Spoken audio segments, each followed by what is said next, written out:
warahmatullahi wabarakatuh. Berjumpa lagi di channel Ahmad Lukman. Pada kesempatan ini kita akan mengulas bersama mengenai SKB 3 Menteri yang mengatur penggunaan pakaian seragam dan atribut bagi peserta didik, pendidik, dan tenaga kependidikan di lingkungan sekolah yang dikelola oleh pemerintah daerah.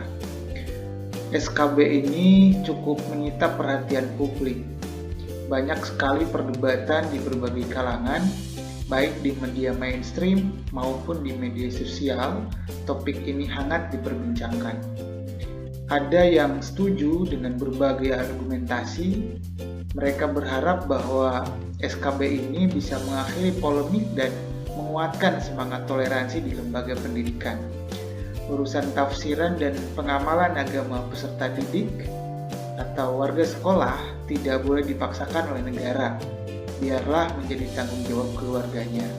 Negara tidak memaksakan tafsir tertentu atas agama warganya, karena hal itu dikhawatirkan akan memicu diskriminasi atas nama mayoritas. Demikian kira-kira argumen yang dikemukakan oleh pihak-pihak yang setuju dengan diterbitkannya SKB 3 Menteri ini. Di samping itu ada pula pihak-pihak yang menolak dengan tegas, tentu saja dengan argumentasi yang menguatkan pendapat mereka, bahwa diantaranya SKB ini, kata mereka, dikhawatirkan akan menjauhkan siswa dari semangat agamanya. Mereka berpendapat negara harus ikut memfasilitasi agama atau dalam tanda petik memaksa para peserta didik untuk melaksanakan perintah agama. Dalam hal ini, menggunakan pakaian yang sesuai dengan tuntunan agamanya, salah satunya adalah hal ini. Konstitusi negara kita itu berdasarkan ketuhanan yang Maha Esa. Tidak boleh dijauhkan dari semangat agama. Demikian kurang lebih argumen para penolak. Bahkan di kalangan masyarakat ada yang terpengaruh oleh informasi yang sebetulnya kontroversial bahwa SKB ini dikhawatirkan akan mengobok-obok agama tertentu. Di beberapa hari terakhir, timeline media sosial kita atau bahkan media mainstream itu sebagiannya berisi perdebatan tentang SKB 3 Menteri ini. Sebagaimana yang diketahui bersama bahwa salah satu pemicu lahirnya SKB ini adalah viralnya pengakuan orang tua siswa di Padang yang mengaku dipaksa untuk mengenakan jilbab, padahal dia non-muslim. Menurut pihak sekolah, para siswa diharuskan mengenakan pakaian seragam yang cenderung dengan agama tertentu karena melaksanakan aturan yang lebih tinggi. Dalam hal ini, peraturan wali kota. Kejadian ini begitu cepat tersebar, memancing perdebatan di berbagai kalangan, baik dari kalangan biasa, bahkan sampai tokoh nasional ikut terlibat memperdebatkan hal ini. Yang menjadi kekhawatiran karena banyak masyarakat kita yang sebagaimana kita ketahui Bapak Ibu sering terjebak dalam perdebatan sengit mengenai topik tertentu tanpa memahami duduk persoalannya. Sering terjadi mereka hanya memperdebatkan perdebatan postingan di media sosial yang belum jelas kebenarannya. Jadi perdebatan orang lain kemudian diperdebatkan lagi tanpa tahu duduk persoalannya seperti apa gitu ya. Dalam negara demokrasi tentu saja perdebatan dan perbedaan pendapat itu memang tak bisa dihindarkan. Ini iklim yang biasa. Masalahnya, seringkali hanya debat kusir yang memperumit persoalan tanpa penyelesaian dan argumentasi yang jelas. Bapak Ibu, pada konteks ini saya menarik untuk bersama-sama mengulas dengan Bapak Ibu terkait SKB 3 Menteri tersebut agar ya setidaknya ada tercerahkan. Kalaupun pada akhirnya kita tidak setuju dengan SKB ini, itu betul-betul lahir dari ketidaksetujuan yang dibangun dari argumentasi yang bisa dipertanggungjawabkan. Kebetulan saya di sini sebagai guru pendidikan agama Islam di sebuah sekolah negeri yang dikelola oleh pemerintah daerah. Tentu saja nanti dalam memberikan penilaian ada bias atau subjektivitas. Tapi paling tidak Sebetulnya saya ingin menghindari hal itu karena ingin bersama-sama mengulas, mengkaji tiap bagian-bagian kira-kira interpretasinya seperti apa, pesannya seperti apa. Ini dikhawatirkan kita memperdebatkan hal ini padahal kita sendiri belum membacanya. Baik, kita lihat dari bagian judul dan pembuka SKB ini. Keputusan bersama Menteri Pendidikan dan Kebudayaan Republik Indonesia, Menteri Dalam Negeri Republik Indonesia, Menteri Agama Republik Indonesia. Jadi keputusan ini diambil oleh 3 menteri yang menaungi 3 urusan yang berbeda. Menteri Pendidikan dan Kebudayaan, dalam hal ini Pak Nadiem Makarim, Menteri Dalam Negeri Pak Tito Karnavian, kemudian Menteri Agama Pak Yakut Kaumas, nomor 02 KB 2021, nomor 025/199 tahun 2021, kemudian nomor 219 tahun 2021. Tentang apa? Tentang penggunaan pakaian seragam dan atribut bagi peserta didik, pendidik, dan tenaga kependidikan di lingkungan sekolah yang diselenggarakan pemerintah daerah pada jenjang pendidikan dasar dan menengah. Nah, dari bagian judul ini, bagian judul pembuka ini, kita sudah bisa pahami bahwa aturan ini mengatur tentang tata cara penggunaan pakaian seragam dan atribut bagi peserta didik, pendidik, dan tenaga kependidikan, berarti dalam hal ini warga sekolah gitu ya, yang berada, ini kita garis bawahi, di lingkungan sekolah yang diselenggarakan pemerintah daerah pada jenjang pendidikan dasar dan menengah. Berarti yang diatur oleh aturan ini hanya warga sekolah yang berada di lingkungan sekolah yang diselenggarakan pemerintah daerah. Berarti tidak termasuk atau tidak diatur melalui aturan ini bagi sekolah-sekolah yang tidak diselenggarakan oleh pemerintah daerah. Nah, berarti yang masuk kategori sekolah yang diselenggarakan pemerintah daerah itu adalah jenjang dasarnya SD sama SMP, kemudian yang jenjang menengahnya itu SMA atau SMK. Dan statusnya berarti negeri kalau yang dikelola oleh pemerintah daerah. Berarti dari klausul ini, dari bagian judul ini dan pembuka ini, kita sudah bisa menangkap pesan bahwa misalnya sekolah-sekolah yang dikelola oleh lembaga swasta seperti pesantren, kemudian gereja atau yayasan-yayasan agama-agama tertentu, atau bahkan misalnya sekolah negeri tetapi yang dikelola oleh Kementerian Agama seperti madrasah ya, MI negeri misalnya, MTS negeri, madrasah aliyah negeri. Nah, itu tidak diatur di aturan ini. Yang saya tangkap dari judul SKB ini seperti itu. Kemudian selanjutnya kita masuk ke bagian konsideran. Dengan rahmat Tuhan Yang Maha Esa, Menteri Pendidikan dan seterusnya gitu ya, menimbang. Nah, ini kita lihat dari konsideran menimbang bahwa latar belakang dan tujuan diterbitkannya SKB ini adalah yang pertama, bahwa sekolah memiliki peran penting dan tanggung jawab dalam menjaga eksistensi ideologi dan konsensus dasar bernegara, yaitu Pancasila, UUD 1945, kemudian keutuhan NKRI dan Bhinneka Tunggal Ika, serta membangun dan memperkuat moderasi beragama dan toleransi atas keragaman agama yang dianut peserta didik. Jadi dari konsideran yang bagian pertama atau yang A ini, para pembuat SKB ini menilai bahwa mengingat kembali tentang peran penting sekolah dan tanggung jawabnya. Terkait apa? Terkait eksistensi ideologi dan konsensus dasar bernegara. Pancasila, UUD 45, keutuhan NKRI dan Bhinneka Tunggal Ika. Kemudian mengingat lagi peran penting dalam membangun dan memperkuat toleransi beragama dan toleransi atas keragaman agama. Jadi memperkuat moderasi beragama dan toleransi atas keragaman agama yang dianut peserta pendidik dan tenaga kependidikan. Itu bagian yang pertama. Bagian pertimbangan atau latar belakang dan tujuan dari SKB ini yang kedua adalah bahwa sekolah itu berfungsi, kata SKB ini gitu ya, membangun wawasan, sikap, dan karakter peserta didik, pendidik, dan tenaga kependidikan. Untuk apa? Untuk memelihara persatuan dan kesatuan bangsa, serta membina dan memperkuat kerukunan antar umat beragama. Jadi peran penting sekolah yang diingat, yang dijadikan acuan, dijadikan latar belakang oleh SKB ini adalah bahwa sekolah itu berfungsi membangun wawasan, sikap, dan karakter peserta didik dan tenaga pendidikan untuk memelihara persatuan dan kesatuan bangsa. Kemudian poin yang ketiganya, bahwa pakaian seragam dan atribut bagi peserta didik, pendidik, dan tenaga kependidikan pada jenjang pendidikan dasar dan menengah di lingkungan sekolah yang diselenggarakan pemerintah daerah merupakan salah satu bentuk perwujudan moderasi beragama dan toleransi atas keragaman agama.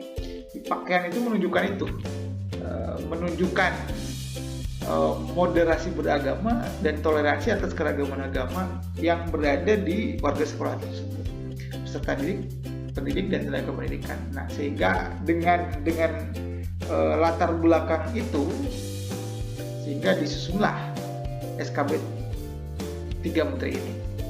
Kemudian selanjutnya di konsideran mengingat itu ada dasar-dasar hukum atau undang-undang yang dijadikan acuan dalam penyusunan SKB ini. Di antaranya ada Undang-Undang nomor 39 tahun 99 tentang hak asasi manusia. Ini bisa tergambar dari sini gitu ya.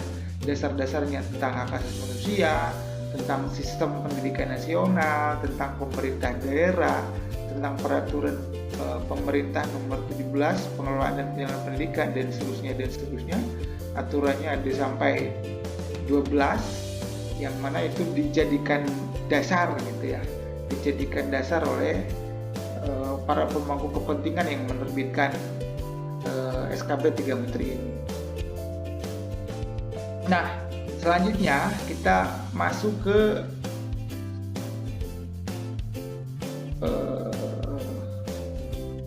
poin-poin yang tercantum dalam diktum gitu ya. Memutuskan, menetapkan keputusan bersama Menteri Pendidikan dan Kebudayaan, Menteri Dalam Negeri, dan Menteri Agama tentang penggunaan pakaian seragam dan atribut bagi peserta didik, pendidik, dan tenaga pendidikan di lingkungan sekolah yang diselenggarakan pemerintah daerah pada jenjang pendidikan dasar dan menengah. Ini sudah dibahas tadi di awal. Nah, baik, kita lihat poin-poinnya. Poin ke-1, peserta didik, pendidik, dan tenaga kependidikan di lingkungan sekolah yang diselenggarakan pemerintah daerah pada jenjang pendidikan dasar dan menengah. Nah, dari poin-poin ini berarti hanya sekolah negeri yang dikelola oleh Pemda. Pendidikan dasar berarti SD, SMP, dan menengah yaitu SMA dan SMK. Berhak memilih untuk menggunakan pakaian seragam dan atribut bisa tanpa kekhasan agama tertentu atau dengan kekhasan agama tertentu. Jadi warga sekolah diberi pilihan. Mereka bebas memilih apakah akan menggunakan pakaian yang tanpa kekhasan agama tertentu atau menggunakan pakaian yang ada kekhasan agama tertentu. Agama tertentu itu ya tidak mengikat kepada salah satu agama. Agama apa saja itu boleh dipilih oleh mereka sesuai dengan keyakinan masing-masing. Ini poin-poin yang pertama. Poin yang kedua, di SKB ini dijelaskan bahwa pemerintah daerah dan sekolah memberi kebebasan kepada peserta didik, pendidik, dan tenaga kependidikan untuk memilih menggunakan pakaian seragam dan atribut sebagaimana dimaksud dalam diktum 1. Jadi di samping warga sekolah punya hak, nah pemerintah daerah dan sekolah itu harus memberikan kebebasan. Diperkuat lagi dengan poin yang ketiga, diktum ketiga, dalam rangka melindungi hak peserta didik untuk memilih gitu ya, sebagai dimaksud dalam diktum kedua, pemerintah daerah dan sekolah tidak boleh mewajibkan, tidak boleh memerintahkan, tidak boleh mensyaratkan, tidak boleh mengimbau atau melarang penggunaan pakaian seragam dan atribut dengan kekhasan agama tertentu. Jadi ketika para warga sekolah sudah menentukan pilihannya, baik untuk memilih yang pada kekhasan agama ataupun memilih untuk yang tanpa kekhasan agama, maka sekolah tidak boleh mewajibkan atau melarangnya. Itu ya. Kemudian yang poin yang keempat, pemerintah daerah dan atau kepala sekolah sesuai dengan kewenangannya ini wajib mencabut peraturan, keputusan, instruksi kebijakan atau imbauan tertulis terkait penggunaan pakaian seragam dan atribut di lingkungan sekolah yang dikeluarkan oleh kepala daerah dan atau kepala sekolah yang bertentangan dengan keputusan bersama paling lambat 30 hari. Tapi kalau misalnya sudah kadung ada aturan yang diterbitkan baik oleh sekolah maupun oleh kepala daerah, maka kata SKB 3 Menteri ini harus segera dicabut, segera tidak diberlakukan lagi maksimal 30 hari setelah ditetapkan. Kita lihat kemudian poin yang kelima. Nah, ini berkaitan dengan bagaimana kalau ada yang tidak melaksanakan ketentuan di SKB ini.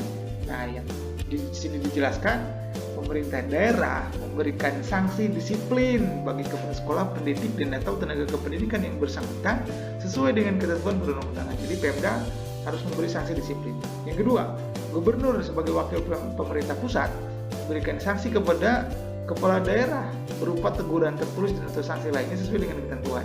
Jadi misalnya kalau ada yang bupati melarang, nah gubernur tuh berhak untuk memberikan sanksi. Kemudian Kementerian Dalam Negeri memberikan sanksi kepada bupati wali kota, baik bisa berupa teguran tertulis dan atau sanksi lainnya dalam hal gubernur sebagai wakil pemerintah pusat tidak melaksanakan ketentuan. Nah, Kemendagri itu memberi sanksi kepada bupati wali kota ketika misalnya si gubernur tidak melakukan fungsinya. Poin selanjutnya, ini masih wewenang Kementerian Dalam Negeri, memberikan sanksi kepada gubernur berupa teguran tertulis atau sanksi lainnya sesuai dengan ketentuan perundang-undangan. Jadi Kemendagri bisa memberi sanksi kepada bupati wali kota kalau misalnya gubernur tidak memberi sanksi. Nah, ketika misalnya si gubernur itu menentang juga, nah gubernur diberi sanksi juga. Oleh siapa? Oleh Kementerian Dalam Negeri. Selanjutnya, Kementerian Pendidikan, Kemendikbud memberikan sanksi kepada sekolah yang bersangkutan terkait dengan bantuan operasional. Ini ada imbasnya kepada BOS kalau misalnya ada sekolah yang melanggar ketentuan ini. Yang terakhir, Kementerian Agama melakukan pendampingan dan penguatan pemahaman keagamaan dan praktik keagamaan, praktik beragama yang moderat ke pemerintah daerah dan atau sekolah yang bersangkutan. Nah, Kementerian Agama harus memberikan pendampingan dan penguatan. Kemudian yang kedua, Kementerian Agama dapat memberikan pertimbangan dan pemberian dan penggantian sanksi sebagaimana dimaksud dalam poin-poin di atas. Jadi Kementerian Agama wewenangnya melakukan pendampingan, kemudian memberikan pertimbangan terkait sanksi. Selanjutnya poin ke-6, ini ada pengecualian bahwa SKB ini tidak berlaku bagi warga sekolah yang berada di yang beragama Islam dan berada di Provinsi Aceh. Jadi di sekolah negeri, di SD, SMP, SMA yang negeri, kalau di Aceh yang beragama Islam itu boleh dipaksa misalnya sesuai dengan peraturan yang ada di sana. Kemudian yang ketujuh, keputusan bersama ini mulai berlaku sejak tanggal ditetapkannya pada tanggal 3 Februari 2021. Ini ditandatangani oleh Mendikbud, Pak Nadiem Anwar Makarim, kemudian Mendagri Pak Muhammad Tito Karnavian, kemudian Menteri Agama Pak Yakut Komas, dan ini sudah distempel. Nah, dari aturan-aturan ini, dari apa yang sudah dijelaskan dalam SKB ini, setidaknya saya bisa memahami beberapa hal. Bahwa yang pertama, keputusan ini mengatur cara berpakaian di sekolah negeri yang dikelola Pemda. Berarti sekolah swasta dan sekolah yang dikelola Kementerian Agama itu tidak terikat aturan ini. Itu yang pertama. Yang kedua, peserta didik, pendidik, dan tenaga pendidikan di sekolah tersebut berhak untuk memilih untuk menggunakan pakaian seragam dan atribut. Kemudian poin yang ketiga, pemerintah daerah dan sekolah tidak boleh mewajibkan atau melarang penggunaan pakaian seragam dan atribut yang seragam. Yang keempat, pemerintah daerah dan sekolah harus mencabut aturan yang bertentangan dengan SKB ini paling lambat 30 hari setelah ditetapkan. Kemudian pemerintah daerah, sekolah, dan tenaga pendidik yang melanggar aturan ini harus disanksi secara berjenjang. Yang keenam, sekolah yang ada di Aceh itu dikecualikan. Tentu hal ini akan mengundang konsekuensi, Bapak Ibu ya. Mungkin ketika misalnya kita sebagai orang tua yang memiliki putra-putrinya ingin menggunakan pakaian yang sesuai dengan ajaran agama kita, nah itu mesti di rumah ditekankan dulu. Kenapa? Karena di sekolah tidak memiliki wewenang untuk memaksa itu. Itu konsekuensinya. Konsekuensi selanjutnya ya, sekolah itu tidak memiliki wewenang untuk mendisiplinkan siswa dalam hal penggunaan pakaian yang tanda petik harus sesuai dengan kehasan agama tertentu. Muncul pertanyaan, kadang-kadang di medsos suka lucu gitu Bapak Ibu ya. Ada juga yang berkata, wah kalau begini caranya anak-anak nanti tidak akan disiplin menggunakan pakaian. Nah sebetulnya terkait penggunaan seragam sekolah itu sudah dijelaskan dalam peraturan lain yang memang khusus untuk menjelaskan seragam sekolah. Misalnya ada di Permendikbud nomor 45 tahun 2014 itu jelas dan gamblang menjelaskan tentang pakaian seragam sekolah bagi peserta didik jenjang pendidikan dasar dan menengah. Di situ dijelaskan ada aturan-aturannya. Bahkan di sini pun sudah dijelaskan bahwa seragam itu tidak yang khusus diberlakukan di sekolah tertentu itu bisa diatur oleh masing-masing sekolah, tetapi harus tetap memperhatikan hak setiap warga negara untuk menjalankan kewajiban keyakinan agamanya masing-masing. Jadi ketika misalnya di sebuah sekolah yang mayoritas agama A, itu tidak bisa memaksakan kehendak kepada siswa yang memang tidak sama dengan agama mayoritas siswa di situ.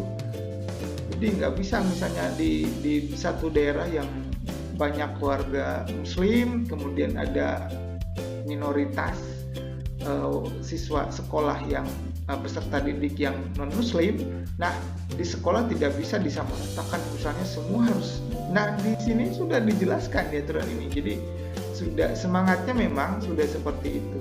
Hanya saja di SKB ini jadi lebih longgar.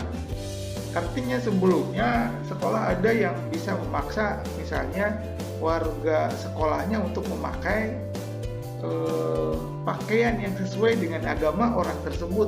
Nah di aturan ini jadi tidak bisa dipaksa. Begitu. Nah terkait aturan-aturan seragam di sini sudah jelas di Permendikbud nomor 45 tahun 2014 modelnya bahkan sampai dengan gambarnya. Baik Bapak Ibu, mungkin dalam konteks ini saya tidak memiliki kapasitas untuk memberikan penilaian, memberikan argumentasi misalnya apakah setuju atau tidak setuju dengan SKB ini, tetapi setidaknya ketika kita sudah mengkaji dengan utuh bagian-bagiannya, isi redaksinya, diktum-diktum yang diputuskan untuk materi-materi yang dikeluarkan oleh SKB ini, setidaknya ketika kita punya pendapat itu jelas landasan argumentasinya, tidak hanya mengandalkan postingan-postingan dari media sosial, dari grup WA misalnya yang tidak bisa dipertanggungjawabkan.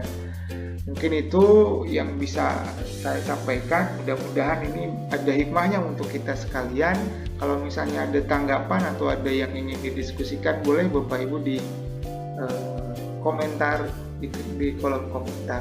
Terima kasih. Jangan lupa untuk membagikan video ini apabila Bapak Ibu menganggap bermanfaat.